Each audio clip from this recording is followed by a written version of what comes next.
Thank you, Mr. Speaker. Mr. Speaker, and still I rise because I love my country.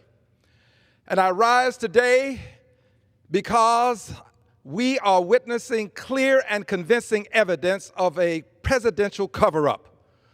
We're witnessing this evidence live and in living color on national TV.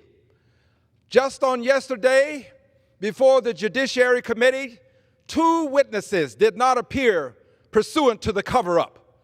And the one that did appear brought with him the clear and convincing evidence. He brought with him a letter from the President of the United States by and through his agents that indicates that he should not give certain testimony. Clear and convincing evidence of a cover-up. The President of the United States is engaged in a continuation of obstruction that is creating the cover-up. He obstructed. This is why we are having the Judiciary Committee hearings in part, and he continues his obstruction, which means he is covering up. We cannot allow this to continue. But the president is making a bet. The president's bet is this.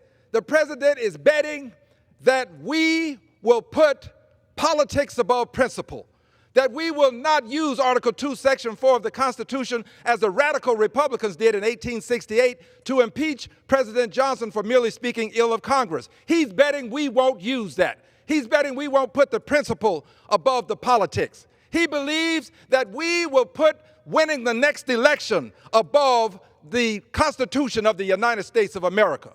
He believes that we are going to put the politics above the moral imperative to do that which we know should be done when a president has committed impeachable acts. But I believe that we will not be driven by the polls. We will not. Those who crossed the Edmund Pettus Bridge weren't driven by the polls. They were driven by a moral authority that they had to do that which was right. And we must do the right thing too. We cannot be driven by polls. We must drive the polls. We must stand on principle. We will not allow the next election to determine what we will do now.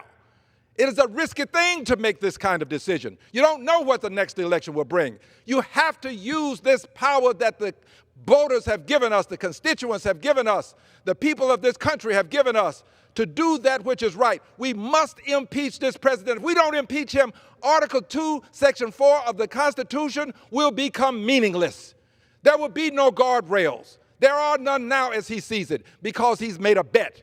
Well, I'm betting that this Congress will do the right thing. I'm betting that we're going to put principle above politics and the people of this country above our political parties. I'm betting that we're not going to try to save a few people at an election at the expense of all of the people who are suffering because of the cover-up and because of the invidious discrimination this president is perpetrating upon this country and his policies. I'm betting on the American people. I'm betting that the American people will stand with us, but I'm also betting that principle above all is what we must stand with. I yield back the balance of my time.